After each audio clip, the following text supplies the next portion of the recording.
Hello friends, आज की हमारी कहानी है औरत की इज्जत। मधु, जिसकी शादी 1 महीना पहले ही हुई थी, लेकिन उसे देखकर ऐसा लगता नहीं, क्योंकि घर में मिलने वाली डांट फटकार की वजह से वह बहुत परेशान हो चुकी थी। इस बारे में वह किसी को बता भी नहीं सकती थी, लेकिन उसकी सबसे बड़ी हमदर्द कोई और नहीं बल्कि उसकी सास थी। वैसे तो कई बार सास को सही नहीं माना जाता, लेकिन इस बार मधु की सास ने उसका बखूबी साथ दिया। एक दिन मधु खाना बना रही थी। मधु का पति सुमित, तुमने खाना बनाना सीखा भी नहीं है या नहीं? कोई भी खाना सही से नहीं बना पाती हो, एकदम स्वाद नहीं आता। शर्मा जी की पत्नी को देखो, एक से एक डिश बना लेती हैं। मधु, क्या कमी रह गई है खाने में? आप मुझे बता दीजिए, मैं ठीक कर दूंगी। सुमित, तुम्हें खाना बनाना ही नहीं आता।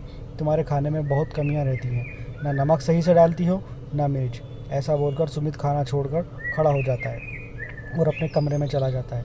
मधु की सास ये सब देख रही थी और मन ही मन उन्हें पश्चाताप हो रहा था कि आखिर उन्होंने अपने बेटे को औरत की इज्जत करना क्यों नहीं सिखाया। लगभग 1 हफ्ते के बाद रात को सुमित और उसके पापा बैठकर ड्रिंक करते हैं, जिसे देखकर माँ कहती है, आप लोग क्या कर रहे हैं? पहले की बात और थी, लेकिन अब तो घर में बहू आ गई है, ये करके घर की शांति भंग ना करें। सुमित के पापा गुस्सा करते हुए, तुम्हें कौन सा घर संभालना आता है कि तुम चली घर की जिम्मेदारी उठाने? चुपचाप यहाँ से चली जाओ। ये बातें सुमित की माँ को अच्छी नहीं लगी, क्योंकि अब घर में बहू के आने से माहौल सही रहना ज़रूरी है। कई बार ऐसा होता था कि ड्रिंक करने के बाद सुमित और उसके पिताजी को होश ही नहीं रहता और दोनों अस्त व्यस्त पड़े रहते। दूसरे कमरे से ही छिपकर मधु ये सब देख रही थी। अब वह समझ चुकी थी कि इस घर में औरतों की कोई इज्जत नहीं है। एक दिन जब मधु के पति और ससुर अपने अपने काम की वजह से घर से निकले हुए थे, उस समय धीरे से मधु सास के पास बैठकर बोलती है, आज के समय में औरतों को भी इज्जत मिलनी चाहिए जो मर्दों को मिलती है, लेकिन कभी कभी ऐसा हो नहीं पाता। सास, तुम कहना क्या चाहती हो? बहू, मैं कुछ समझी नहीं। मधु, देखिए मम्मी जी, मैंने भी देखा है कि पापा जी का व्यवहार आपके प्रति बिल्कुल अच्छा नहीं है, और वही सुमित का व्यवहार भी मेरे प्रति सही नहीं है।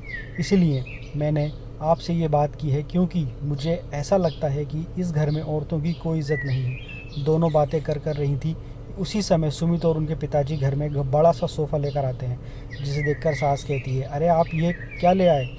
हमारे घर में तो पहले से ही सोफ़ा रखा है और एक नया सोफ़ा लेकर आए हैं, ये भी कितना बड़ा है। सुमित के पिताजी, तुमसे किसी ने पूछा है क्या? इसके बाद सुमित और पिताजी दोनों मिलकर सोफ़े को हॉल में सेट करने लगते हैं, जिसे देखकर मधु की सास कहती है, देखा मम्मी जी, यही तो कह रही थी, हम चाहे जितना उनके लिए कुछ भी कर लें, लेकिन उनके दिल में हमारे लिए इज्जत नहीं हो पाएगी, क्योंकि ये कभी भी हमें खुद के बराबर समझते ही नहीं। मधु की सास अब समझ चुकी थी कि मधु क्या क्या बात करना चाहती है।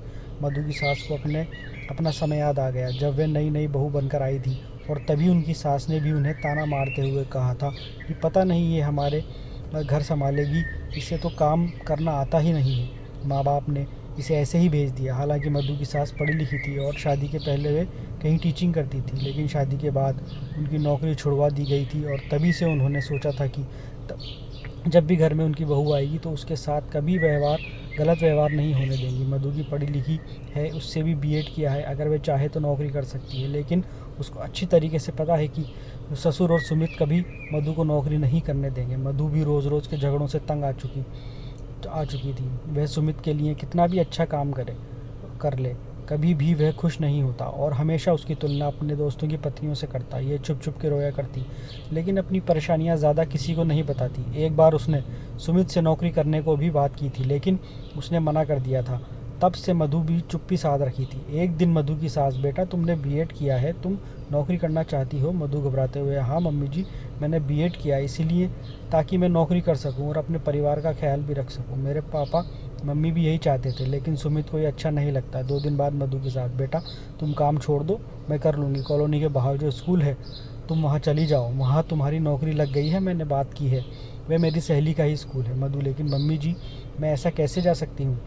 सुमित ने तो मुझे साफ साफ कहा है कि नौकरी नहीं कर सकती।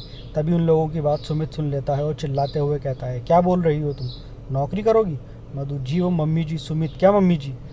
बिना मुझसे पूछे तुमने इतना बड़ा फैसला ले लिया, और तुम्हें इस बात की कमी है जो तुम नौकरी करना चाहती हो। उसी वक्त मधु की सास आ जाती है और वह कहती है, क्या बुराई है अगर मधु नौकरी करे तो? तुम नहीं चाहते, लेकिन मैं चाहती हूँ कि वह जाकर नौकरी करे। कमी सिर्फ पैसे की नहीं होती, मान सम्मान और इज्जत की भी होती है, जो तुम उसे कभी दे नहीं सकते। सुमित के पिताजी, अच्छा तुम ही हो जो उसे हवा दे रही हो? जानती नहीं है औरतों का फ़ैसला लेने का कोई अधिकार नहीं है। सास, आज तक जो मेरे साथ हुआ है मैं अपनी बहू के साथ नहीं होने दूंगी। मैंने अपने सपनों को दरकिनार कर दिया, लेकिन मैं अपने बहू को कभी ऐसा करने के लिए मजबूर नहीं करूंगी जिसके लिए उसे अपना मन मारना पड़े। मैं देखती हूँ उसे नौकरी पर जाने से कौन रोकता है। और मधु नौकरी करने लगी। उसके अंदर आत्मविश्वास पैदा हो गया। धीरे धीरे उसके पास पैसे आने लगे जिसको वह अपनी सास को देने लगी, क्योंकि आखिरकार सास की वजह से ही नौकरी कर सकी। कुछ ही दिनों के बाद सुमित का बिजनेस सही तरीके से नहीं चल रहा था, जिससे वह परेशान रहने लगा और उसकी परेशानी की वजह से वह ठीक से खाना भी नहीं खाता था। मधु घर आकर तरह तरह के पकवान बनाती, लेकिन सुमित का मन नहीं लग रहा था। एक दिन सुमित ने मधु से कहा, मैंने हमेशा तुम्हारा अपमान किया, कभी भी तुम्हारे साथ नहीं दिया, इसीलिए आज मेरे साथ ऐसा हो रहा है कि अब मेरा काम ठप पड़ चुका है। समझ में नहीं आता कि कैसे घर संभालूं। बस उसी समय सुमित की माँ पैसे लेकर आती है और उन्हें सुमित को देती है। ये वही पैसे होते हैं जो मधु अपनी सैलरी के रूप में अपनी सास को देती है, जिसे देखकर सुमित की आंखों में आंसू आ जाते हैं और सुमित के पिताजी भी भावुक हो जाते हैं। पिताजी, सुमित की माँ, तुम भी कभी नौकरी करना चाहती थी, लेकिन मैंने कभी साथ नहीं दिया और आज वही सब मैंने अपने बेटे को दिखाया। लेकिन तुम्हारी बदौलत हमारी बहू आज अपने पैरों पर खड़ी है और हमारे लिए मेहनत कर रही है जो वह कर सकती है। मुझे अपनी बहू पर गर्व है। मधु, मुझे तो इस बात की खुशी है आज आप दोनों की नज़रों में मेरी और मम्मी जी की भी इज्जत बराबरी से हो रही है, जिसके हम हकदार हैं। पिताजी, हाँ बहू, तुमने अपनी सास को हमेशा घर की परिस्थिति के अनुसार खुद को ढाल लिया, लेकिन हमने तुम्हें कभी भी सही नहीं माना। हो सके तो हम दोनों को माफ़ कर देना। ऐसा सुनते ही मधु की आंखों में आंसू आ जाते हैं और अब वह खुशी खुशी खाना परोसने लगती है, क्योंकि आज उसने सभी के पसंद का खाना बनाया है और दिल से वह बोझ उतर चुका है जिसकी वजह से वह परेशान थी। दोस्तों, हमें हमेशा हर इंसान को बराबरी का हक देना चाहिए, कि चाहे औरत हो या आदमी। अगर आपको हमारी कहानी पसंद आई हो तो प्लीज़ कमेंट में ज़रूर बताएं और लाइक और सब्सक्राइब ज़रूर